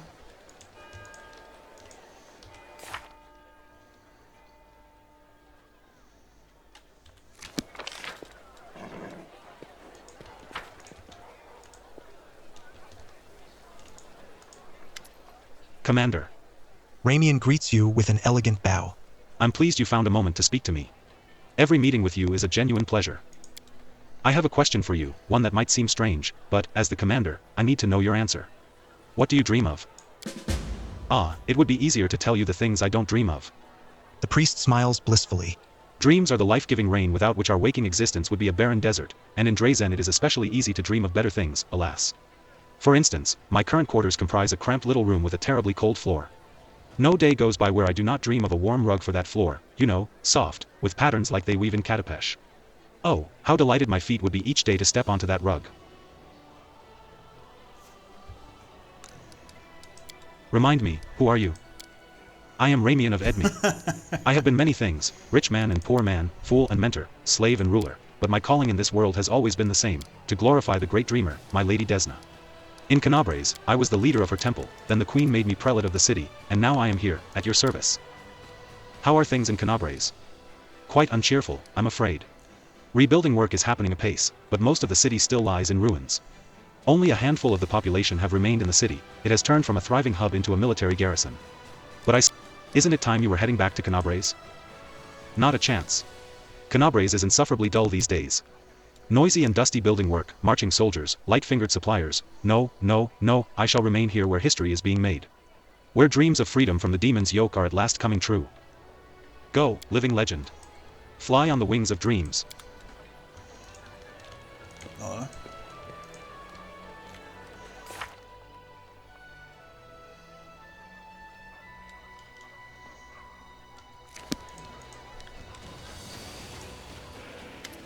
Sire looks old and shriveled.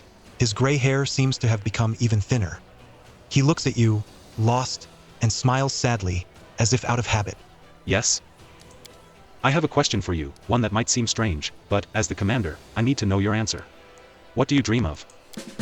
Sighing heavily, the old man's gaze looks over your head into the distance. So many young men and women have laid down their lives in this war. They came here, young and fearless, just to wind up dead. Bringing them all back to life, that's my dream. Sire groans, displeased. Listen to an old man. What you're doing is very wrong. Your powers will do you no good.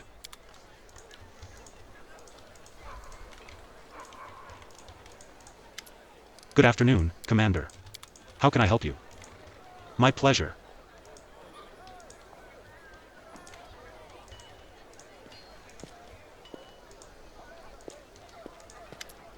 Wendwag greets you with a servile bow. Master, how can I serve you? The huntress gazes at you with devotion. Thank you for talking to me, Master.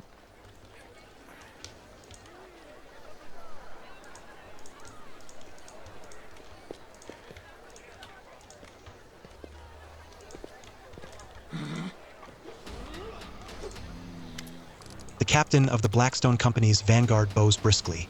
How may I be of service? The captain nods politely. I see.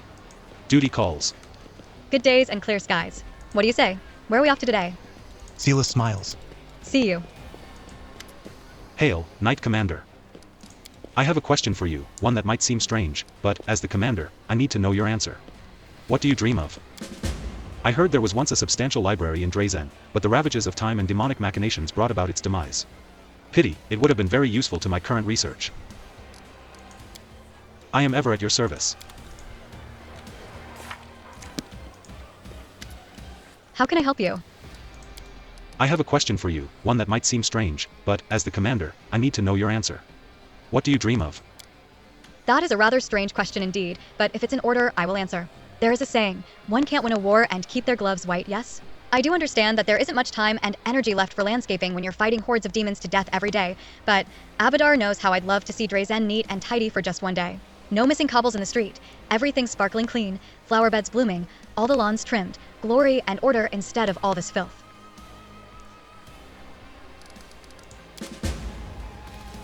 Ach so. How can I help you? That is precisely why I am here. We should probably sell my stuff here real quick that we don't need.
Well, that was a misclick.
Well, we have to talk to the storyteller. I guess we can talk to these guys.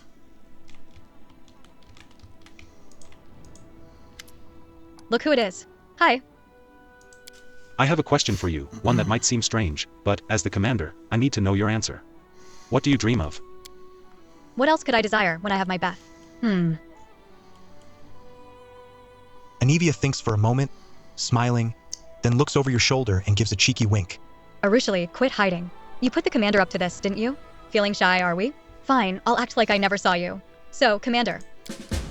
War's no place to be thinking about wants. Needs, yes, not desires. But when the war's over, you mean? Then we'll have a chance to think about something other than just surviving. To learn something other than fighting. You know, when I was really little, I would always hang around the kitchen whenever the cook was getting the fresh bread out of the oven. Big steaming loaves that smelled so good. Maybe it's stupid, but I keep thinking, when the war's over, I'm going to build a big stone oven in my house and learn how to bake bread just like that. Alright. Alright, you watch yourself now. Irabeth salutes you with sincere respect. Good afternoon, Commander. What can I do for you? I have a question for you, one that might seem strange, but, as the commander, I need to know your answer. What do you dream of? I don't keep secrets from you, Commander. I used to think reclaiming Drazen was a hopeless dream, but now, thanks to you, even winning this war seems possible. Still, the victory is our common cause, the dream of the entire Crusade forces. My personal dream is more modest, putting an end to Baphomet's Templars once and for all, to prevent them from invading our ranks and poisoning the minds of our warriors with their deceit. Rearmament is another thing we do well to pursue. Our armor falls into disrepair at an alarming rate, and our warriors' blades are barely sharp enough to pierce the skin of the weakest demons. I understand that Mendev's coffers aren't bottomless, but if we can't order ready-made weapons, I'd be glad to get half a ton of cold iron. Wait, are we still dreaming? A ton of adamantine then. Or two, that would be enough for. The paladin is busy doing the calculations. You can barely discern a whisper. The Templars, the weapons, adamantine. So many wishes at once. Irabeth says goodbye with a short bow.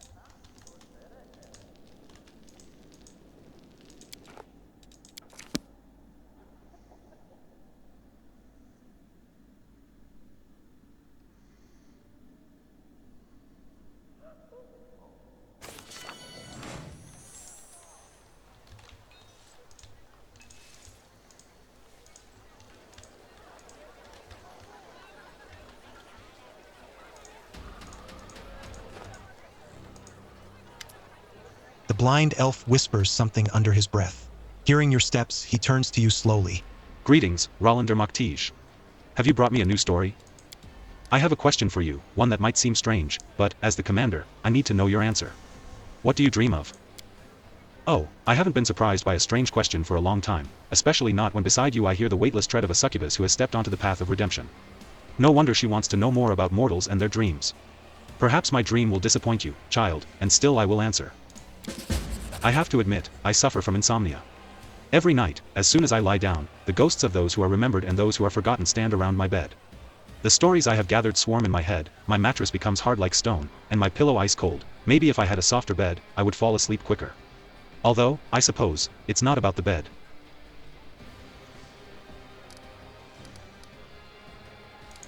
I found a page that might interest you. The storyteller carefully takes your find. Yes, you are right. Another piece of evidence from the past I have forgotten. The old elf's expression becomes withdrawn.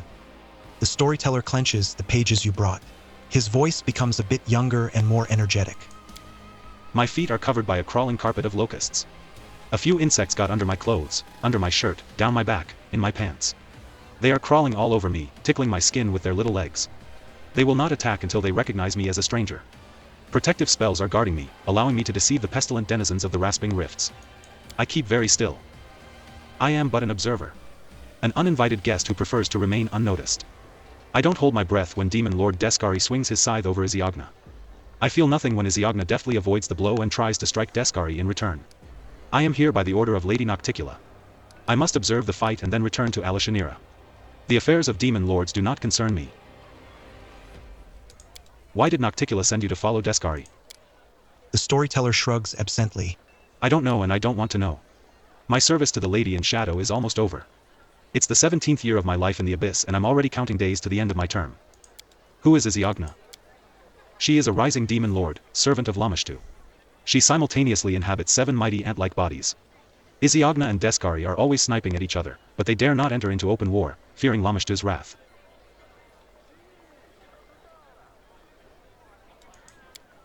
The storyteller chuckles. The current fight is just a small quarrel, 1 in a million. Isiagna came to the rasping rifts with only 3 of her 7 bodies. I'm sure it will be easy for Deskari to destroy the intruder. Where is your friend Kaini now? The storyteller's lips part in a smile. Here, with me, of course. The stubborn lad refused to stay in Alishanira and volunteered to accompany me to the rasping rifts. He said he wouldn't miss such an exciting adventure for the world. His youthful zeal and desire to live life to the fullest seemed to make me younger too. Please continue. Rift Carver, Deskari's scythe, swings up again.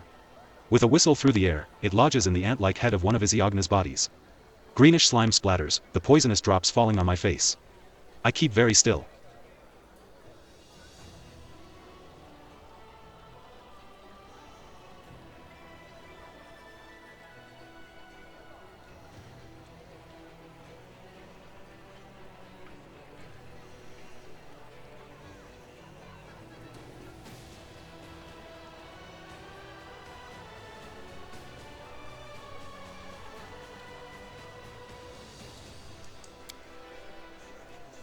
With a last convulsive movement, the ant-like body winces, tearing the scythe from Deskari's hands and jumping back, only to drop on its side and lie still. This loss will hardly worry Isiagna. To kill her, one must destroy her heart, which is hidden deep under Yenaran, a city in Lamashtu's realm. Disarmed, Deskari turns to Isiagna's second body that is attacking him. I slowly turn to Kaini, who is sitting next to me. My young friend is usually easily impressed by such mighty opponents fighting. But the seat next to me is empty. Kaini is gone. The storyteller shivers and starts speaking faster. Forgetting about the danger, I look around for my friend. The swarm of locusts at my feet buzzes, displeased, but the need for secrecy no longer seems so important. Where is Kaini? After a moment, I see him, and a treacherous shiver runs down my spine. My friend is standing over Isiagna's fallen body and reaches for Deskari's scythe sticking out of it. What's so special about Deskari's scythe? Rift Carver has power over the material of the plains. Deskari made this scythe with his own hands from his mother's skeleton. It can cut rifts in the plains themselves. The demon lord used it to make the rasping rifts, his own abyssal realm in the plane of the abyss. Please continue. Kaini, stop, don't touch it, I scream, throwing caution to the winds. My friend turns to me, his face baffled. I understand him to an extent. The scythe able to rip passages between planes will certainly help us save Galarian. But trying to steal it is rash and stupid. We have nothing to defend ourselves against the demon lord's rage. Stop, my friend, before it's too late.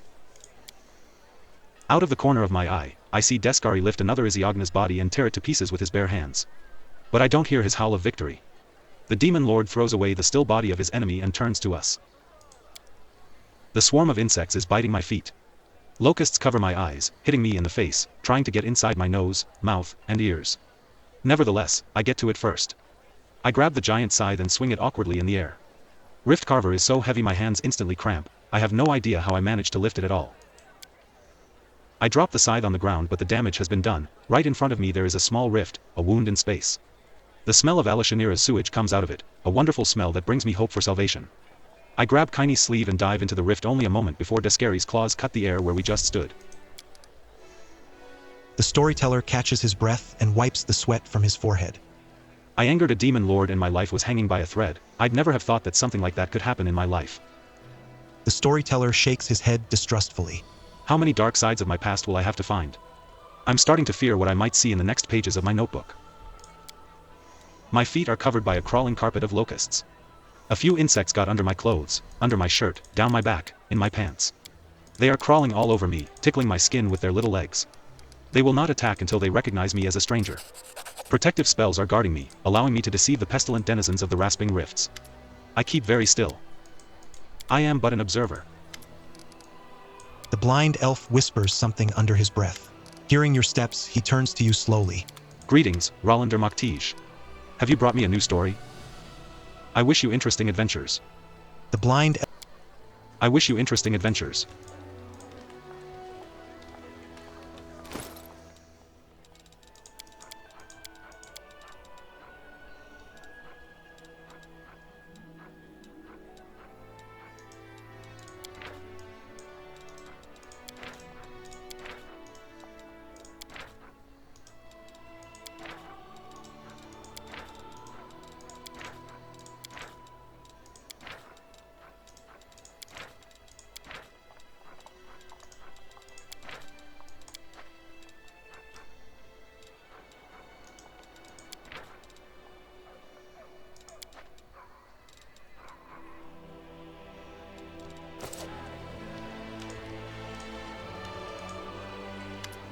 The blind elf whispers something under his breath. Hearing your steps, he turns to you slowly. Greetings, Rollander Moktige. Have you brought me a new story? The storyteller nods politely. Let me touch them, and I'll tell you what I can see. Return with new stories. I will be waiting. I wish you interesting adventures.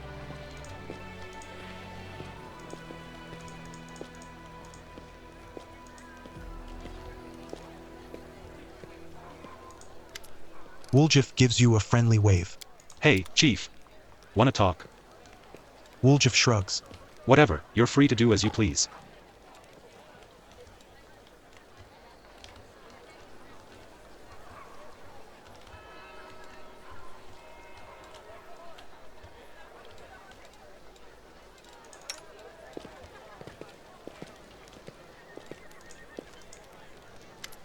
The bearded quartermaster gives you a friendly nod. What can I do for you?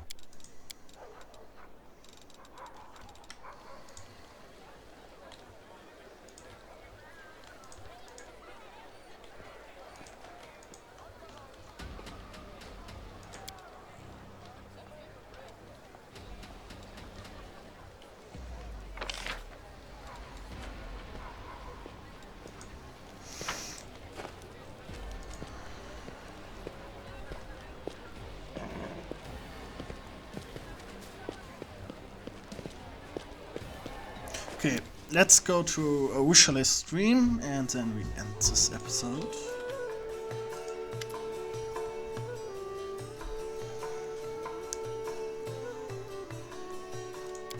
Arushali is observing the tavern visitors inquisitively from the table in the farthest corner. Mortals, I still have so much to learn from them. I asked some of the city's people about their dreams. Is this enough for you? Yes, you can't even imagine how many new dreams I have in there now. Let's go, I want to show you everything I've got. The succubus once again takes you by the hand to bring you into the dream realm.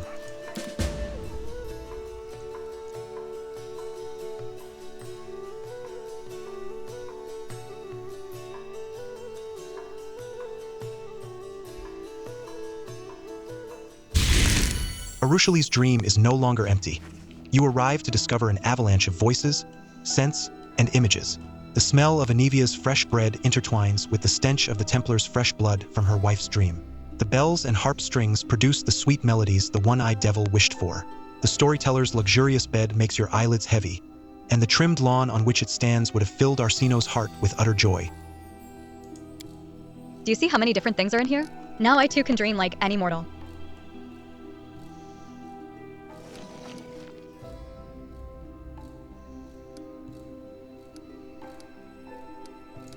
It looks like a pile of trash. Well, this place is a bit of a mess, but that's how things are in my mind as well. Good or bad, I am first and foremost a chaotic creature by nature, and there's nothing I can do about it. Das war beleidigend. I would have never collected all these dreams without you. Would you like to take a closer look? Feel free to explore my dreams and do tell me if they look like the things mortals dream about. Maybe you'll give me some hints on how to make them better.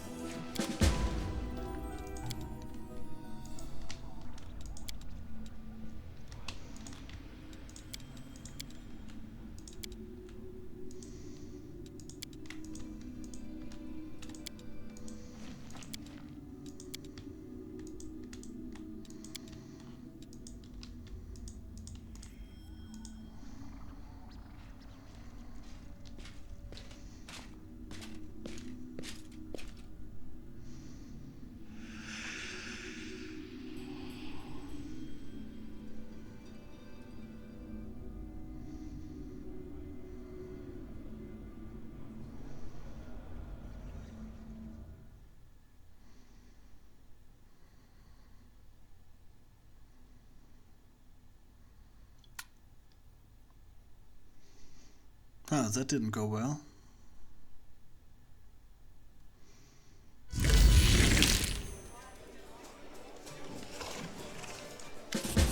You open your eyes to find Arushali looking at you, wide-eyed. The demon is breathing heavily. Droplets of sweat glitter on her pale face. She does not notice right away that she is squeezing your palm with her delicate, burning fingers. But when she does, she turns red and jerks her hand back instantly. I'm sorry, you weren't supposed to see that. I didn't want you to. I didn't even want to see that myself. Who was that? An old friend from days long, long gone.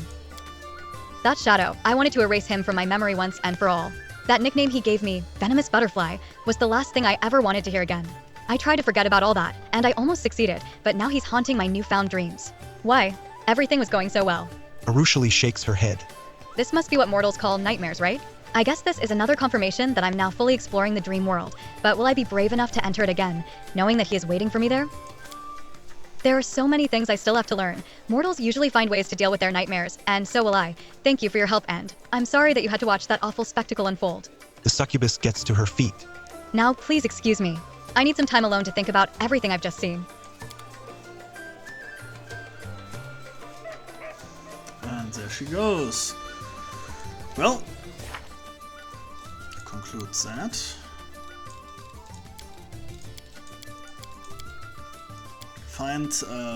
So in the next episode we will find Sanadra and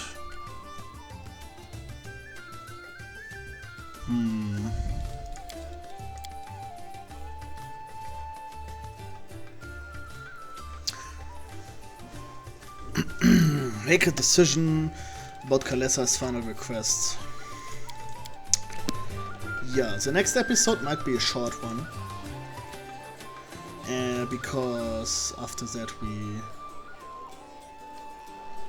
have to wait for a long time, and well, we see. Maybe I record all of that to show you how to skip the time for people who have never seen that.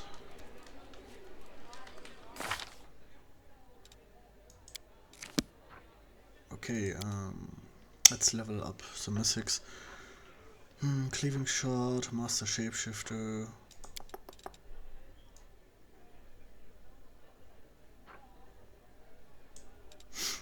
Yeah, exposed vulnerability is not bad.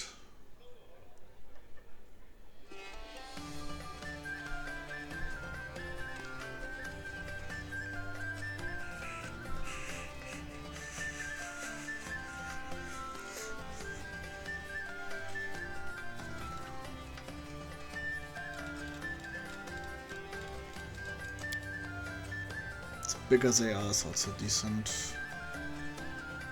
The bigger they are. Okay.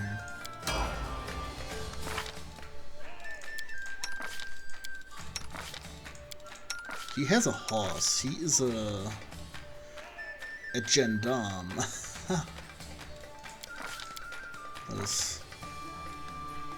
That is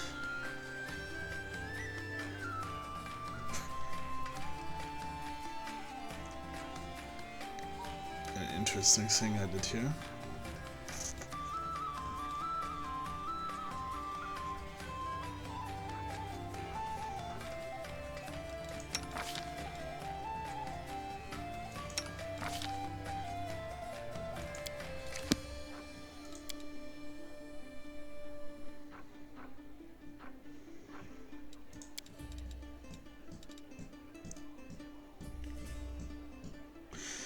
So, because he is riding a horse, that means he doesn't necessarily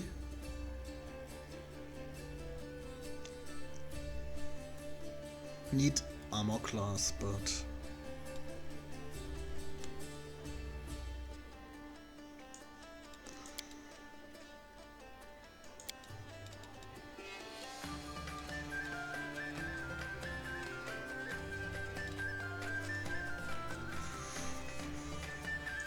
let me check something here.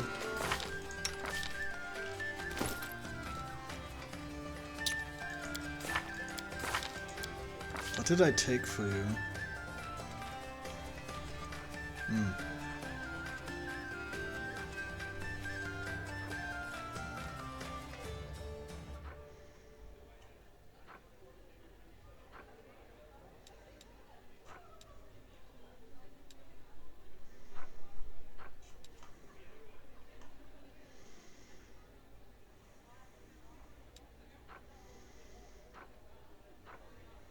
Interesting.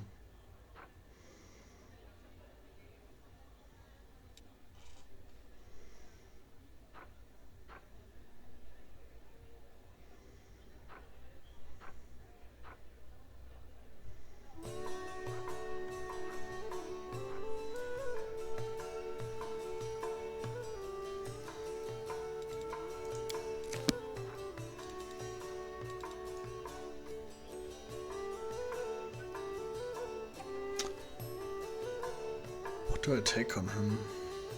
Maybe Mystic Charge.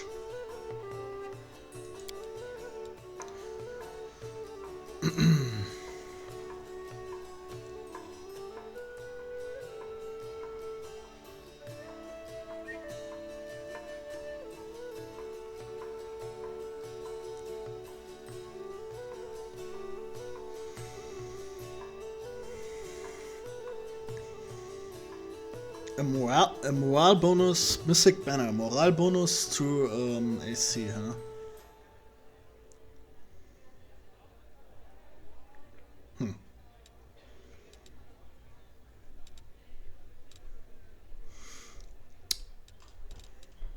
Yeah, honestly, Mystic Charge.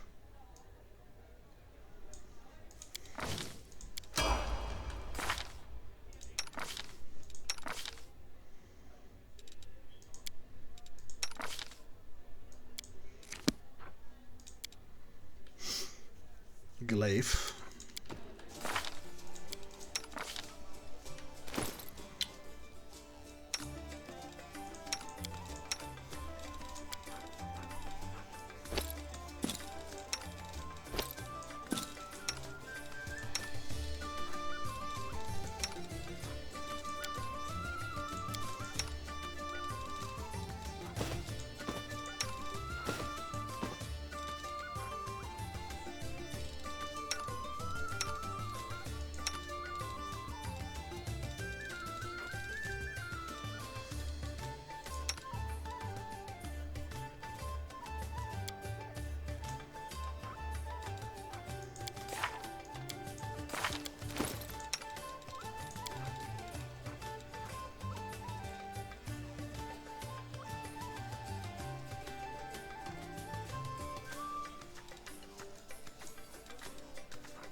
Interesting.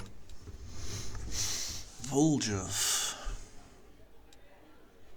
my friend.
Right.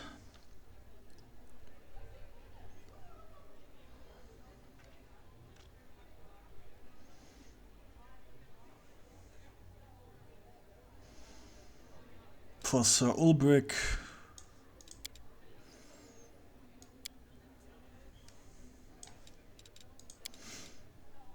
For now, ever ready. Ever ready, last stand. Next, I guess.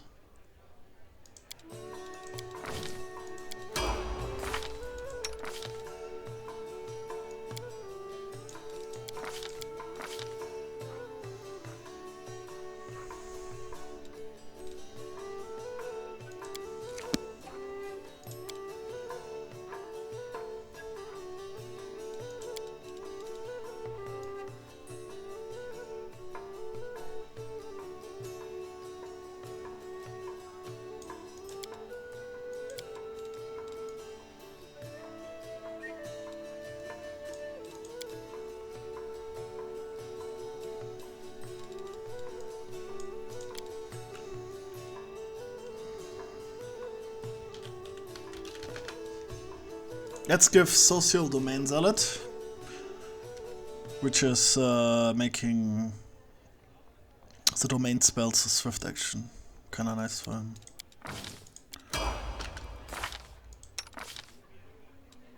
Yeah, let's do that.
Freedom of movement is usually kinda nice. Alright.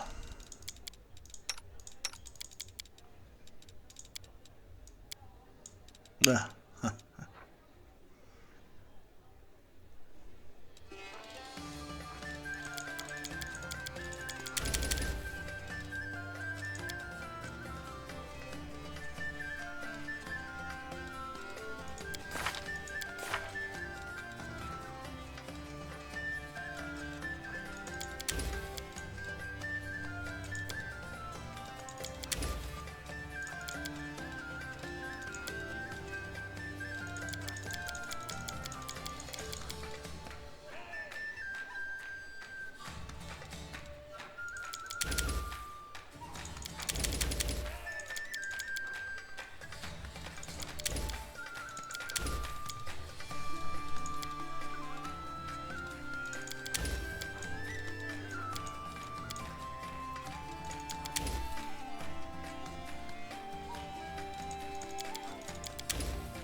Ja, for Vuljev.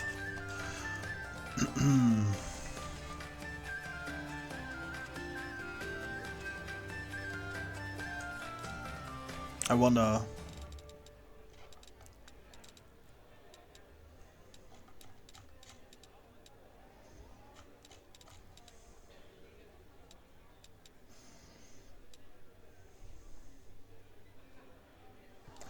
Maybe maximized critical.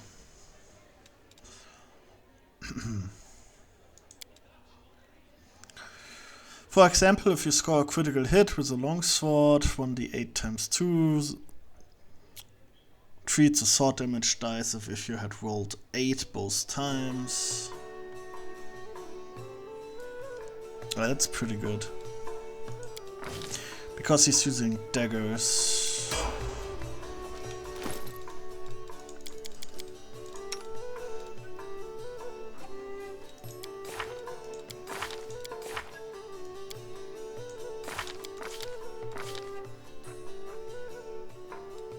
Oh, he doesn't even have that yet. Interesting. Well, he will take improved crit for daggers.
Just taking some useful stuff.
Actually, maybe I should have taken leading strike on him.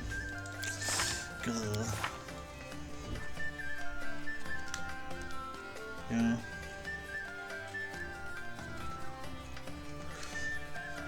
Now that I think about it, I should take leading strike on all my horsey users. God damn it.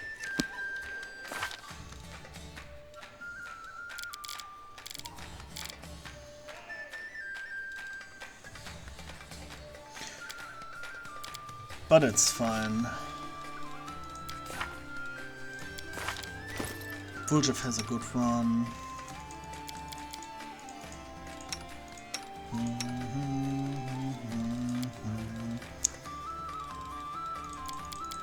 Yeah, I don't know.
Maybe I just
oops.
Alright guys, see you in the next episode.